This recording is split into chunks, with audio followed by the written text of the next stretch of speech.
Hi friends, welcome Vani Karthik kitchen. இன்றைக்கி நம்ம லாகில் Andhra style நாட்டுக்கோழி கிரேவியும் சிக்கன் பள்ளிப்பாளையம் செய்ய போகிறேன். என்னோடய ஹஸ்பண்ட் பார்த்திங்கன்னா கொஞ்சம் வெளியில் போகிற வேலை இருந்தனால நேற்று ஈவினிங்கே நாட்டுக்கோழி வாங்கி வந்து கொடுத்துட்டாரு. நல்லா கழுவிட்டு ஃப்ரிட்ஜில் ஸ்டோர் பண்ணி வச்சுருக்கேன். நேற்று நைட்டே பாத்திரம்லாம் தேய்ச்சிட்டு கிச்சனெல்லாம் ஃபுல்லாக க்ளீன் பண்ணி வச்சுட்டு தான் தூங்குறதுக்கு போனேன். இருந்தாலும் அடுத்த நாள் லைட்டாக தொடச்சிட்டு அதுக்கப்புறம் சமைச்சா தான் எனக்கு பிடிக்கும். நேற்றே சிக்கன் வாங்கிட்டு வந்து வச்சதுனால காலையில் நேரமாகவே குக் பண்ண ஆரம்பிச்சிட்டேன். நம்ம வீட்டில் சண்டே பார்த்திங்கன்னா எப்போவும் லஞ்சுக்கு மட்டும்தான் நான்வெஜ் ரெடி ஆகும். இன்றைக்கி காலையில் கொஞ்சம் நேரமாகவே எழுந்து குக் பண்ண ஆரம்பிச்சிட்டேன். நம்ம ஃப்ரிட்ஜில் நான்வெஜ்லாம் ஸ்டோர் பண்ணுறப்போ அதை ஃப்ரிட்ஜிலேருந்து எடுத்தோடனே பார்த்தா ரொம்ப ஐஸ் கட்டி இருக்கும். அது கொஞ்ச நேரத்துலேயே அது போகணுன்னா நம்ம ஒரு பாத்திரத்தில் நார்மல் வாட்டர் பிடிச்சிட்டு அதில் அந்த பாக்ஸை வச்சோம் அப்படின்னா கொஞ்சம் சீக்கிரமாகவே ஐஸ் வந்து மெல்ட் ஆயிரும். இட்லி மாவு இருக்குது, இருந்தாலும் ரைஸ் ஊற வச்சுட்டேன் சாப்பாட்டுக்கு. ஏன்னா நாட்டுக்கோழி கிரேவிக்கெலாம் நம்மளுக்கு ரைஸ் தான் பிடிக்கும். டெய்லியும் இட்லி தோசை தானே சாப்பிட்றோம், அதனால் இன்றைக்கி சாதமே வச்சுட்டேன்.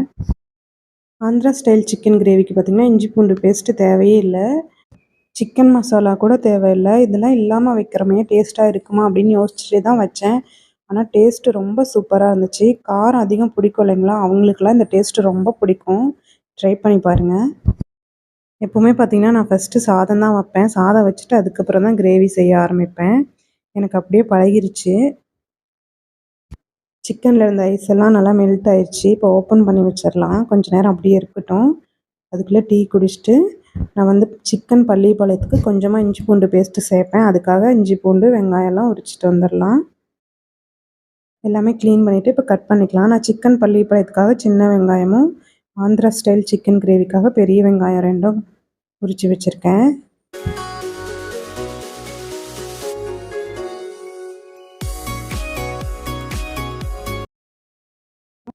பள்ளிப்பாளையம் சிக்கனுக்கு ஒரு 10-15 மிளகாய் வத்தல் வந்து சீடு எடுத்துகிட்டு கட் பண்ணி வச்சுக்கணும். ஆந்திரா ஸ்டைல் நாட்டுக்கோழி கிரேவிக்கு நம்ம ஒரு 1/2 கிலோ அளவுக்கு நாட்டுக்கோழி செய்கிறோம் அப்படின்னா அதுக்கு 2 ஸ்பூன் அளவுக்கு தனியா, 2 முழு பட்டை, 4 கிராம்பு, 6-7 பல் பூண்டு இதெல்லாம் சேர்த்து நல்லா ட்ரை ரோஸ்ட் பண்ணி எடுத்துக்கணும். அதே கடாயில் ஒரு 2 ஸ்பூன் அளவுக்கு ஆயில் விட்டுட்டு கட் பண்ணி வச்சுருக்க பெரிய வெங்காயம், தக்காளி, கருவேப்பிலை இதெல்லாம் சேர்த்து நல்லா வதக்கிக்கணும். ஒரு சில பேர் பார்த்திங்கன்னா நான்வெஜ் குழம்புக்கெல்லாம் கருவேப்பிலை யூஸ் பண்ண மாட்டாங்க. ஆனால் நம்மளுக்கெலாம் அப்படி இல்லை. எல்லா குழம்புக்கும் கருவேப்பிலை இருந்தால் யூஸ் பண்ணுவேன். இது ரெண்டும் நல்லா வதங்கின அப்புறம் கொஞ்சமாக உப்பு சேர்த்து நல்லா வதக்கிட்டு அதுக்கப்புறம் நம்ம எடுத்து வச்சுருக்க நாட்டுக்கோழியும் சேர்த்து நல்லா வேக விட்டுறணும். 10 நிமிஷம் வெந்த அப்புறம் கொஞ்சமாக மஞ்சள் பொடி, 1/2 ஸ்பூன் அளவுக்கு மிளகாய் பொடி. நான் வந்து மிளகாய் அரைக்கிறப்பயே காஷ்மீரி மிளகாவும் நம்பூர் மிளகாவும் சேர்த்து அரைச்சி வச்சுருக்கேன். அதனால் இவ்வளோ கலராக இருக்குது. தேவையான அளவு உப்பு சேர்த்துட்டு கொஞ்சமாக தண்ணியும் சேர்த்துட்டு நல்லா வேக விட்டுறணும். பிராய்லர் சிக்கன்லேயும் இந்த ரெசிபி ட்ரை பண்ணலாம், ரொம்ப நல்லாயிருக்கும். நம்ம வீட்டில் அதிகமாக நாட்டுக்கோழி தான் வாங்குவோம். ஏன்னா நம்ம குழந்தைங்களுக்காகவே நாட்டுக்கோழி தான் அதிகம் வாங்குவேன். பிராய்லர் சிக்கன் ரொம்ப ரேர் தான். இப்போ நம்ம வறுத்து வச்சுருக்க மசாலாவோட தேங்காயும் சேர்த்து அரைச்சிக்கணும்.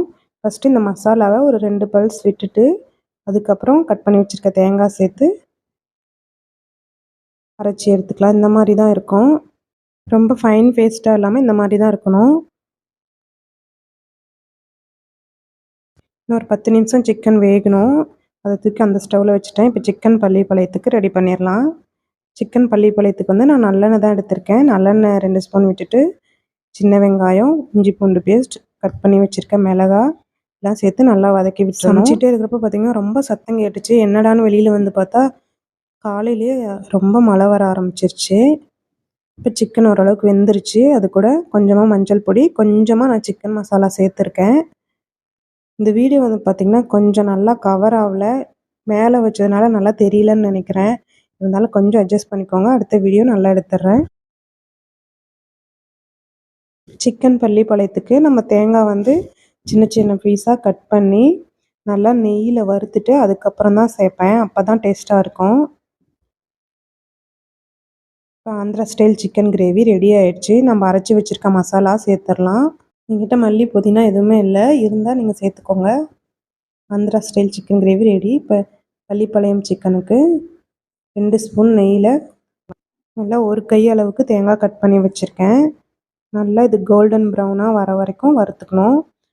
இது கூடவே ஒரு 5, 6 பல் முந்திரி பருப்பும் சேர்த்து வறுத்து போட்டோன்னா ரொம்ப சூப்பராக இருக்கும். ட்ரை பண்ணி பாருங்கள். பாருங்கள், Andhra style chicken gravy ready. காரம் அதிகம் சேர்த்துக்காதவங்களுக்கு இது பிடிக்காது. ஏன்னா இது கொஞ்சம் காரமாக தான் இருக்கும். ஏன்னா நம்ம மிளகாய் பொடியும் அதிகமாக சேர்த்துருக்கோம் இல்லைங்களா?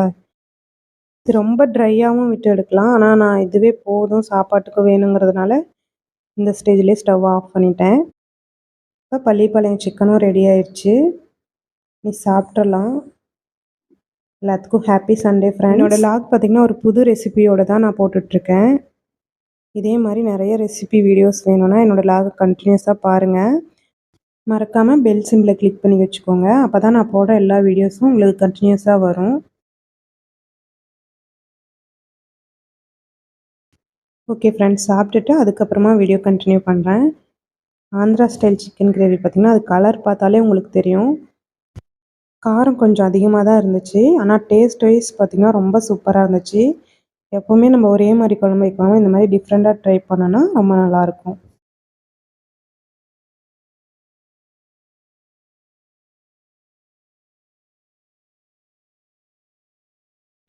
குழந்தைங்களுக்கெல்லாம் ஊட்டிட்டு சாப்பிட்டு முடிச்ச அப்புறமா அவங்கள தூங்க வச்சுட்டு அதுக்கப்புறம் பார்த்திங்கன்னா ஒரு குட்டி வேலை இருக்குது.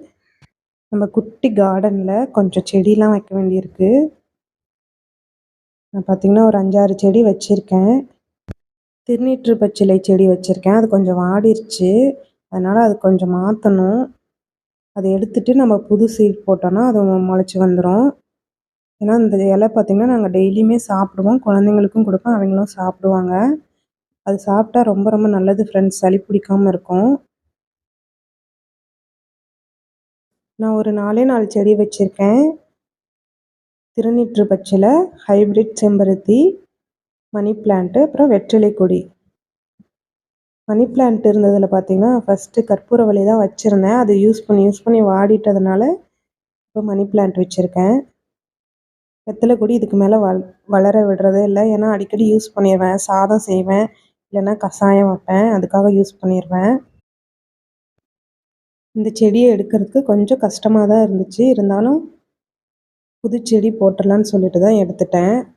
நான் அந்த செடியெல்லாம் பார்த்திங்கன்னா கொஞ்சம் பூச்சி வந்த மாதிரி ஆயிடுச்சு. அதை சாப்பிட முடியாது இல்லைங்களா? அதனால தான் சேஞ்ச் பண்ணுறேன். இது இல்லாமல் இந்த பெரிய தொட்டியில் செம்பருத்தி செடி எடுத்து வச்சுட்டு இந்த சின்ன தொட்டியில் அந்த சீட் போட்டோன்னா முளைச்சி வந்துடும். எனக்கு கார்டனிங்னால் ரொம்ப ரொம்ப பிடிக்கும். ஆனால் நம்ம வாடகை வீட்டில் இருக்கனால அதிகமாகலாம் செய்ய முடியல. சும்மா ஒரு 4, 5 செடி வச்சுக்கலாம். அதுக்கு தான் பர்மிஷன். இந்த செம்பருத்தி பார்த்திங்கன்னா டெய்லியுமே ஒரு பூ பூத்துருது. ஹைப்ரிட் தான். நாட்டு செம்பருத்தி இந்த மாதிரி தொட்டியில் வச்சா நல்லா வருமா என்னன்னு தெரில. உங்களுக்கு தெரிஞ்சால் கமெண்ட் பண்ணுங்கள் ஃப்ரெண்ட்ஸ்.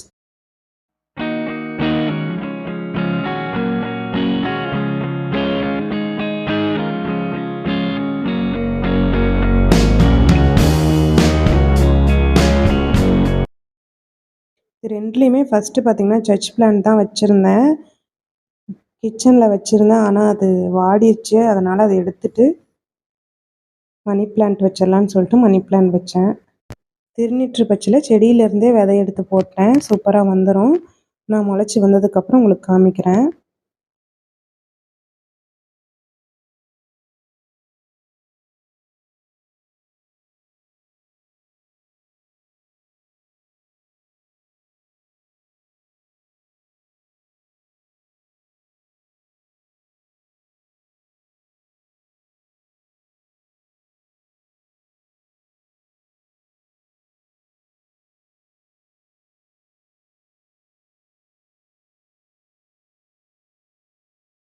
இந்த குட்டி கார்டன் எப்படி இருக்குன்னு சொல்லிட்டு கமெண்ட் பண்ணுங்கள் ஃப்ரெண்ட்ஸ். இன்னும் தொட்டியில் எந்தெந்த செடி வச்சா நல்லா வரும் அப்படின்னு சொல்லிட்டு கமெண்ட் பண்ணுங்கள்.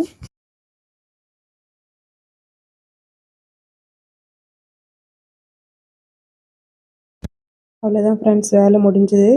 இதுக்கப்புறம் போயிட்டு குளிச்சுட்டு பாப்பாவும் தம்பியும் குளிக்க வச்சுட்டு அதுக்கப்புறம் நம்ம தம்பி ஒரு ஈவினிங் ஸ்நாக்ஸ் கேட்டான். அதை பண்ணி கொடுத்தா சண்டே ஒர்க் கம்ப்ளீட் ஆகிடும். அதுக்கப்புறம் நைட்டுக்கு பார்த்திங்கன்னா கொஞ்சமாக சாதம் வச்சு ரசம் வைக்கணும்.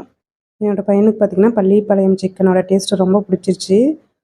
அதனால் மறுபடியும் கேட்டுகிட்டே இருந்தான். கொஞ்சமாக தான் இருந்துச்சு, அது போட்டு கொடுத்துட்டு ஸ்நாக்ஸ் பண்ண ஆரம்பிச்சிட்டேன். எப்போவுமே சண்டேலாம் எந்த ஸ்நாக்ஸும் பண்ண மாட்டேன். ஏன்னா நான்வெஜ்ஜு சாப்பிட்றோம் இல்லைங்களா? இன்னைக்கு கேட்டுகிட்டே இருந்ததுனால உருளைக்கிழங்கு வச்சு டிஃப்ரெண்ட்டாக ஒரு ஸ்நாக்ஸ் பண்ணி கொடுத்தேன். ரொம்ப டேஸ்ட்டாக இருந்துச்சு. இந்த ஸ்நாக்ஸ் ஃபுல் ரெசிபி வீடியோ வந்து ஷார்ட்ஸில் ஷேர் பண்ணியிருக்கேன். போய் செக் பண்ணி பார்த்துக்கோங்க. ரொம்ப சூப்பராக இருந்துச்சு. ட்ரை பண்ணி பாருங்கள். உங்கள் குழந்தைங்களும் விரும்பி சாப்பிடுவாங்க.